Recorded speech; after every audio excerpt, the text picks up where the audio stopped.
Hello bachcho, let's read this given question. So the given question says that for capacitors charged by the same battery, does the charge stored by the capacitor increases, decreases or remains the same in each of the following situation? तो देखिए बच्चों, question में हमें क्या बोला जा रहा है कि हमारे पास कैपेसिटर है जिसे हमने सेम बैटरी से चार्ज किया है। अब हमें बताना है कि उसके अंदर जो चार्ज स्टोर्ड है, चार्ज मतलब क्यू की वैल्यू वो इंक्रीज होगी, डिक्रीज होगी या सेम रहेगी, जो हमें सिचुएशन दी है। तो सिचुएशन पढ़ लेते हैं। सिचुएशन क्या बोला गया है? The radius of the inner cylinder of a cylindrical capacitor is increased.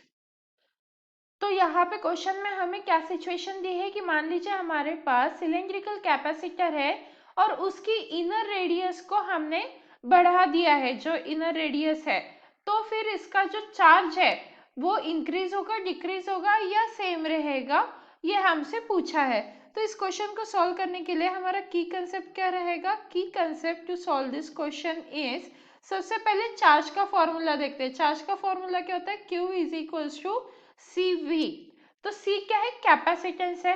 अब देख लेते हैं कि हम कैपेसिटेंस कैसे फाइंड आउट करते हैं in case of cylindrical capacitor. तो यहाँ पे हम किसके लिए दिख रहे हैं? सिलेंड्रिकल कैपेसिटर के लिए। सिलेंड्रिकल कैपेसिटर के लिए C की वैल्यू कैसे कैलकुलेट की जाती है? वो आ जाता है हमारा twice pi epsilon naught L divided by, क्या हो जाएगा हमारा, ln by RB upon RA। अब यहाँ पे ये जो RB है ये क्या है? आउटसाइड रेडियस है। तो RB मतलब क्या है? Outer radius, outer radius. और वही RA मतलब क्या है? इनर रेडियस है। तो RA इनर रेडियस है। और ये जो L है ये क्या है? Length of that cylindrical capacitor. तो देखिए क्वेश्चन में हमें सिचुएशन क्या दी हुई है कि जो इनर रेडियस है, the radius of the inner cylinder of the cylindrical capacitor is increased। तो मतलब यहाँ पे हमें गिवन कंडीशन क्या है? जो इनर रेडियस जिसे हम RA से डिनोट कर रहे हैं वो क्या हो रही है? इंक्रीज हो रही है। अब देखिए RA इंक्रीज होगा तो RB बाई RA की वैल्यू क्या हो जाएगी? डिक्रीज होगी। तो ये क्योंकि इंक्रीज हो रहा है, इंक्रीजेस, हेंस जो RB बाय RA है वो क्या हो जाएगा हमारा? डिक्रीज हो जाएगा। और RB बाय RA की वैल्यू डिक्रीज हो रही है तो इसीलिए जो ln RB बाय RA है उसकी वैल्यू भी क्या होगी? डिक्रीज ही होगी, इसकी वैल्यू भी हमें कम मिलेगी।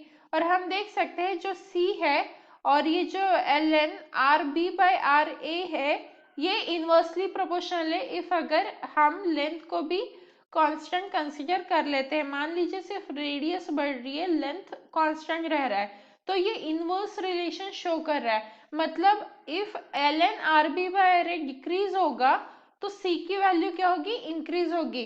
तो इसीलिए हम क्या बोल सकते हैं? Hence C is increasing. C क्या है? कैपेसिटेंस। तो अब कैपेसिटेंस क्या हो रहा है? इंक्रीज हो रहा है। पर हमें पूछा क्या है? चार्ज के टर्म्स में पूछा है। तो हमने हमारे की कंसेप्ट में देखा है कि चार्ज का फॉर्मूला क्या होता है? Q is equal to CV। अब उन्होंने क्वेश्चन में क्या बोला है? Same battery is charge by the same battery, मतलब V क्या है? कांस्टेंट है। जो हमारा V है वो कांस्टेंट है, तो मतलब हम बोल सकते हैं Q is directly proportional to C। तो इफ अगर C इंक्रीज होगा तो चार्ज भी क्या होगा? इंक्रीज ही होगा।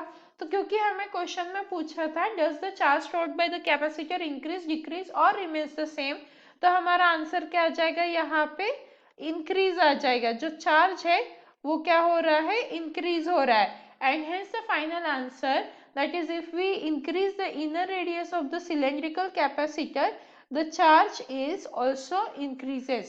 Hope you understood it well. Best of luck.